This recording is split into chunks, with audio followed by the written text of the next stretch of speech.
Halo semua, Assalamualaikum warahmatullahi wabarakatuh.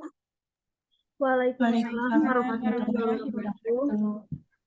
Sebelumnya perkenalkan saya Nasya Fadila Nasyim dengan NPM 22180111144 dari jurusan Pendidikan Kedokteran Fakultas Kedokteran Universitas Lampung.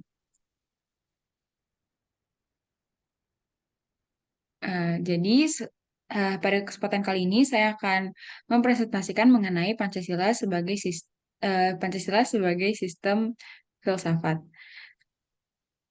Baik, sebelumnya kita tuh harus tahu dulu sebenarnya Pancasila itu apa. Jadi, secara etimologi dalam bahasa Sanskerta, Pancasila berasal dari kata panca dan sila. Panca artinya lima, sila artinya batu sendi atau dasar.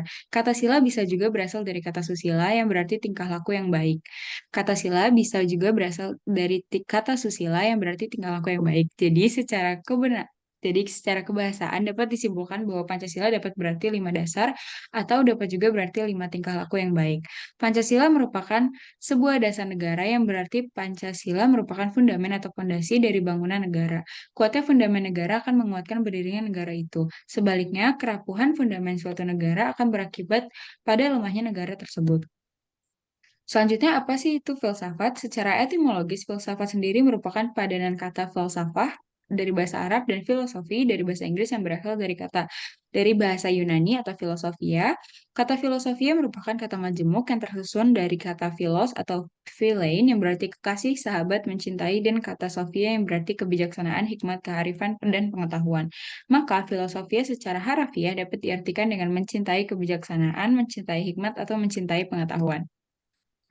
Filsafat Pancasila dapat diartikan sebagai pandangan, pegangan, serta pedoman hidup pada sikap, tingkah laku, dan perbuatan dalam kehidupan sehari-hari dalam bermasyarakat, berbangsa, dan bernegara. Berikut merupakan filsafat Pancasila menurut beberapa tokoh.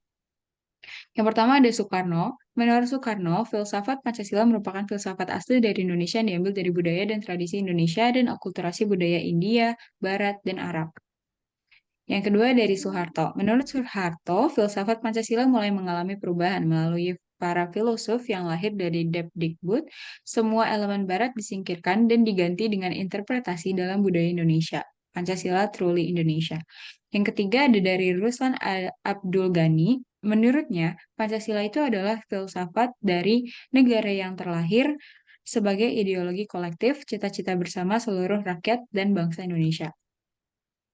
Selanjutnya, Pancasila sebagai sistem filsafat. Kata sistem sendiri memiliki arti sebagai suatu kesatuan dari bagian-bagian yang saling berhubungan, saling bekerja sama untuk mencapai tujuan tertentu, dan secara keseluruhan merupakan suatu kesatuan yang utuh. Pancasila dapat dikatakan sebagai suatu sistem karena pada hakikatnya Pancasila memiliki keterkaitan atau hubungan yang kuat dan tak terpisahkan antara sila satu dan sila yang lainnya. Menurut berikut adalah bidang atau aspek filsafat Pancasila.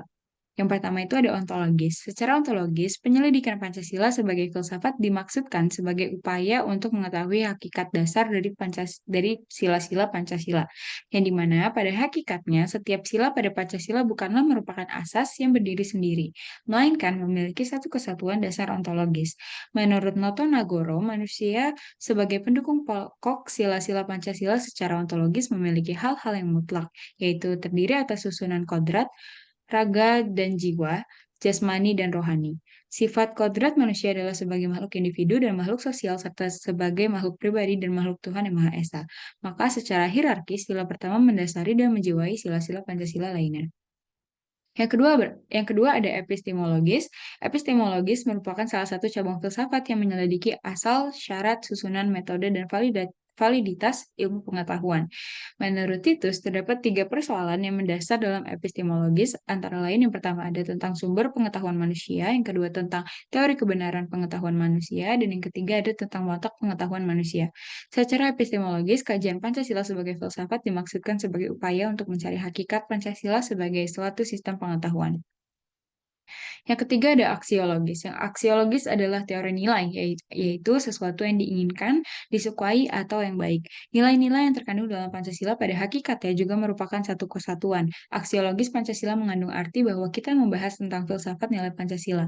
Dalam filsafat Pancasila sendiri terdapat tiga tingkatan nilai. Yang pertama itu ada nilai-nilai dasar Pancasila, yang kedua nilai instrumental, dan yang ketiga ada nilai praktis.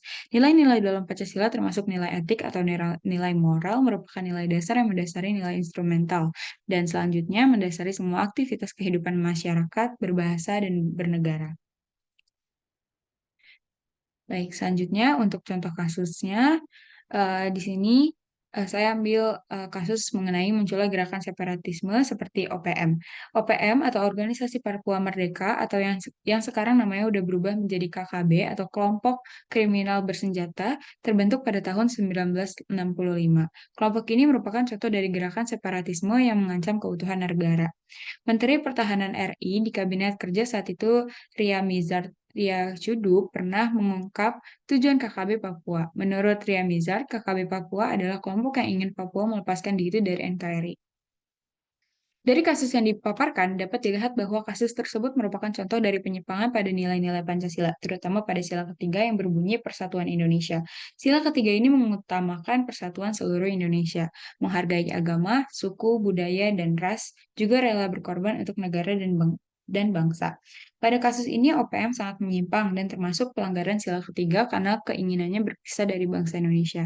Selain itu, tentunya Gerakan seperti ini turut membahayakan persatuan dan kesatuan bangsa Indonesia. Untuk solusinya, sampai saat ini sebenarnya organisasi-organisasi semacam ini tuh sangat sulit diatasi karena mereka menggunakan hutan dan kondisi alam yang ekstrim untuk tempat bergerilya dan melakukan penyerangan sekali-kali. OPM juga berlindung di hutan-hutan yang lebat yang merupakan home turf buat mereka sehingga lebih sulit untuk dilacak. Nah, untuk solusinya sendiri, itu untuk dapat menyelesaikan konflik internal antara pemerintah Indonesia dan juga UPM ini, tentu perlu dicari titik tengah yang dapat di-trading, yaitu masalah komparatif yang disepakati kedua belah pihak agar dialog dapat berjalan efektif.